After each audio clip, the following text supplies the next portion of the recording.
قبر کا منظر۔ السلام علیکم۔ حضرت عثمان رضی اللہ عنہ جب کسی قبر کے پاس کھڑے ہوتے تو بہت روتے، یہاں تک کہ آنسوؤں سے اپنی داڑھی کو تر کر دیتے۔ ان سے عرض کیا گیا، یہ کیا بات ہے کہ آپ جنت و دوزخ کے تذکرے پر نہیں روتے اور قبر کو دیکھ کر اس قدر روتے ہیں؟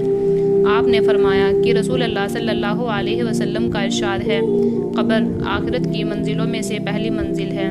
اگر بندہ اس سے نجات پا گیا تو آگے کی منزلیں اس سے زیادہ آسان ہیں، اور اگر اس منزل سے نجات نہ پا سکا تو بعد کی منزلیں اس سے زیادہ سخت ہیں۔ رسول اللہ صلی اللہ علیہ وسلم نے ارشاد فرمایا، میں نے کوئی منظر قبر کے منظر سے خوفناک نہیں دیکھا۔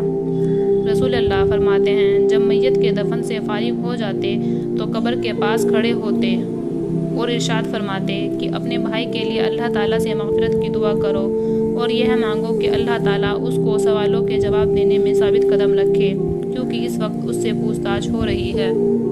حضرت برا بن عازب رضی اللہ عنہ سے روایت ہے کہ ہم لوگ نبی کریم صلی اللہ علیہ وسلم کے ساتھ ایک انصاری صحابی کے جنازے میں قبرستان گئے۔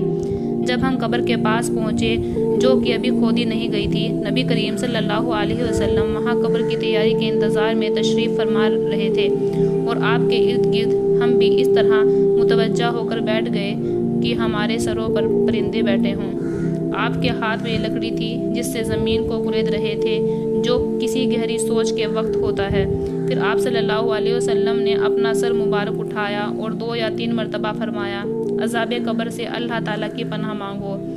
پھر ارشاد فرمایا، اللہ کا مومن بندہ اس دنیا سے منتقل ہو کر عالم برزخ میں پہنچ گیا ہے، یعنی قبر میں دفن کر دیا جاتا ہے، تو اس کے پاس 2 فرشتے آتے ہیں، وہ اس کو بیٹھاتے ہیں، پھر اس سے پوچھتے ہیں کہ تمہارا رب کون ہے؟ وہ کہتا ہے کہ میرا رب اللہ ہے۔ پھر پوچھتے ہیں تمہارا دین کیا ہے؟ وہ کہتا ہے میرا دین اسلام ہے۔ پھر پوچھتے ہیں کہ وہ آدمی جو تم میں نبی بنا کر بھیجے گئے تھے، یعنی حضرت محمد صلی اللہ علیہ وسلم، ان کے بارے میں تمہارا کیا خیال ہے؟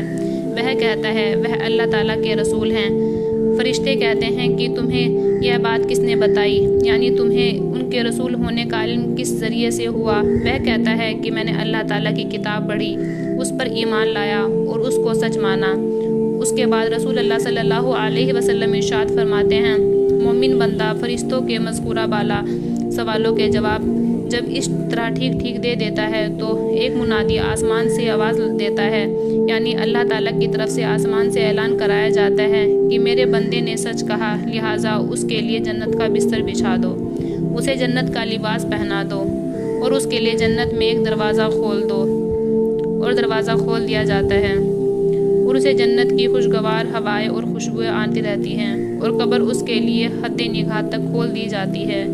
یہ حال تو رسول اللہ صلی اللہ علیہ وسلم نے مرنے والے مومن کا بیان فرمایا ہے۔ اس کے بعد آپ نے کافر کی موت کا ذکر کیا اور ارشاد فرمایا، مرنے کے بعد اس کی روح اس کے جسم میں لوٹائی جاتی ہے، اور اس کے پاس بھی 2 فرشتے آتے ہیں، وہ اس کو بیٹھاتے ہیں اور اس سے پوچھتے ہیں کہ تیرا رب کون ہے؟ وہ کہتا ہے، ہائے افسوس، میں کچھ نہیں جانتا۔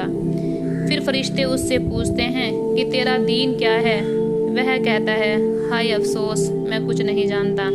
پھر فرشتے اس سے کہتے ہیں کہ وہ آدمی جو تمہارے اندر نبی کی حیثیت سے بھیجا گیا تھا، تمہارا اس کے بارے میں کیا خیال تھا؟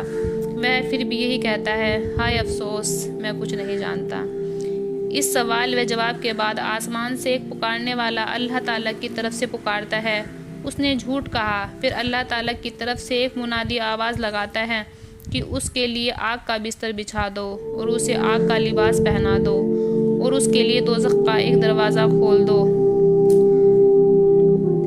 چنانچہ یہ سب کچھ کر دیا جاتا ہے۔ رسول اللہ صلی اللہ علیہ وسلم فرماتے ہیں، دوزخ کے اس دروازے سے دوزخ کی گرمی اور جلانے جھلسانے والی ہوائیں اس کے پاس آتی رہتی ہیں، اور قبر اس پر اتنی تنگ کر دی جاتی ہے جس کی وجہ سے اس کی پسلیاں ایک دوسرے میں گھس جاتی ہیں۔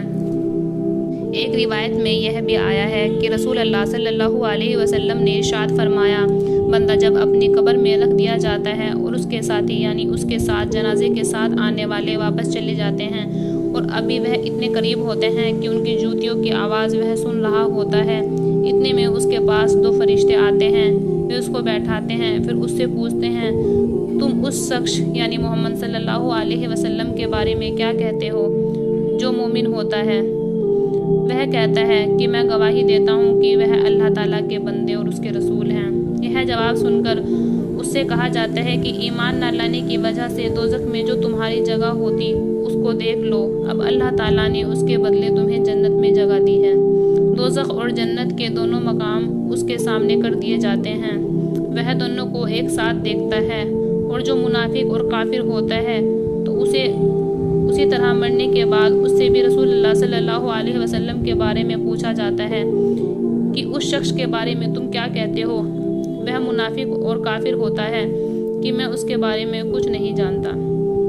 دوسرے لوگ جو کہا کرتے تھے کہ میں بھی کہتا تھا، اس کے سوال پر اس نے کہا کہ تو نے نہ تو خود جانا اور نہ ہی جاننے والوں کی پیروی کی۔ پھر سزا کے طور پر لوہے کے ہتھوڑے سے اس کو مارا جاتا ہے، جس سے وہ اس طرح چیختا ہے کہ انسان و جنات کے علاوہ اس کے آس پاس کی ہر چیز اس کا چیخنا سنتی ہے۔